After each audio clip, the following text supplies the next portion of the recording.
हमारे इस यूनिवर्स का सबसे कोल्डेस्ट प्लेस है बूमरैंग नेबुला, जो हमसे करीब 5000 लाइट ईयर्स दूर सेंटोरस कॉन्स्टेलेशन में स्थित है। यहाँ का टेम्परेचर -272 डिग्री सेल्सियस है, यानी कि ये नेबुला एब्सोल्यूट जीरो से केवल 1 डिग्री सेल्सियस ही ज्यादा गर्म है। सोलर सिस्टम के सबसे कोल्डेस्ट प्लैनेट यूरेनस का लोएस्ट टेम्परेचर -224 डिग्री सेल्सियस तक पहुंच जाता है। वहीं हमारे चांद के डार्क साइड पर minimum surface temperature -184 degree Celsius तक पहुंच जाता है। इससे सिर्फ 1 डिग्री और ऊपर जाने पर -183 डिग्री सेल्सियस वो टेम्परेचर है जिस पर हम सभी की जिंदगी के लिए सबसे इंपॉर्टेंट गैस ऑक्सीजन बॉयल होने लगती है।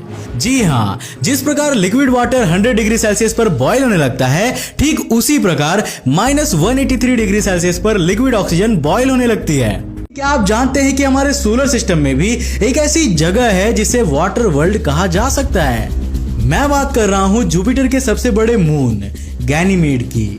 साइंटिस्ट ऐसा मानते हैं कि इस मून की सरफेस पर जमी थिक आइस शीट के नीचे लिक्विड फॉर्म में पानी मौजूद है। आइस के शीट के नीचे धरती के ओशन से करीब 10 गुना ज्यादा गहरे, यानी कि 100 से करीब 110 किलोमीटर गहरे ओशंस हो सकते हैं, जहां पर करीब 35.4 × 10⁻21 लीटर्स पानी होने का अनुमान है। एंड जस्ट फॉर कंपैरिजन, हमारी धरती पर टोटल 1.26 × 10⁻21 लीटर्स पानी ही मौजूद है। 21 जुलाई 1983 को अंटार्कटिका में स्थित रशिया के वॉस्टॉक स्टेशन में टेम्परेचर -89 डिग्री सेल्सियस मेजर किया गया था, जो आज तक धरती पर रिकॉर्डेड सबसे कम टेम्परेचर है। मार्स की सरफेस का लोएस्ट रिकॉर्डेड टेम्परेचर करीब -60 डिग्री सेल्सियस है। 14 जनवरी 2020 को भारत के सियाचिन ग्लेशियर में टेम्परेचर -57 डिग्री सेल्सियस मेजर किया गया था, जो भारत में आज तक का लोएस्ट रिकॉर्डेड टेम्परेचर है। इससे थोड़ा और ऊपर की ओर आए तो 0 डिग्री सेल्सियस वो टेम्परेचर है जिस पर पानी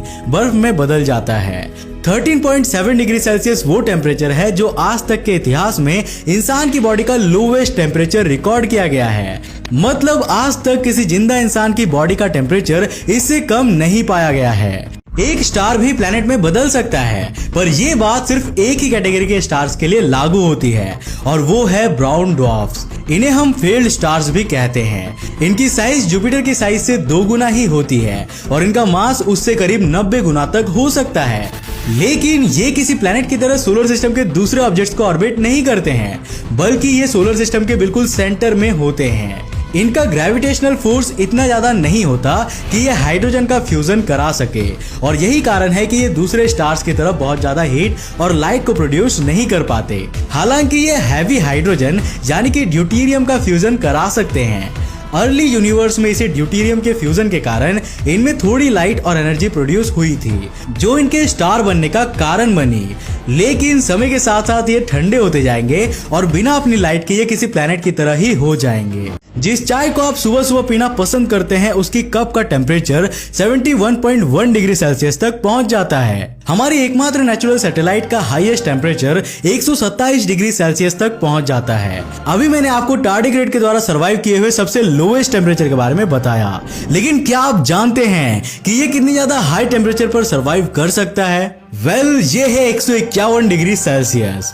चलिए अब अपनी स्केल को थोड़ा और बढ़ाते हैं और बात करते हैं सोलर सिस्टम के लेवल पर। सोलर सिस्टम का सबसे हॉटेस्ट प्लैनेट है वीनस। इसका surface temperature 471 degree Celsius record किया गया है। ठंडियों का समय आने वाला है और आप में से कई लोग इस समय लकड़ी से आग जलाना पसंद करते हैं। आपको जानकर हैरानी होगी कि इस आग का टेम्परेचर करीब 1027 डिग्री सेल्सियस होता है। वोल्केनो से निकलने वाला लावा 1200 डिग्री सेल्सियस तक गर्म हो सकता है।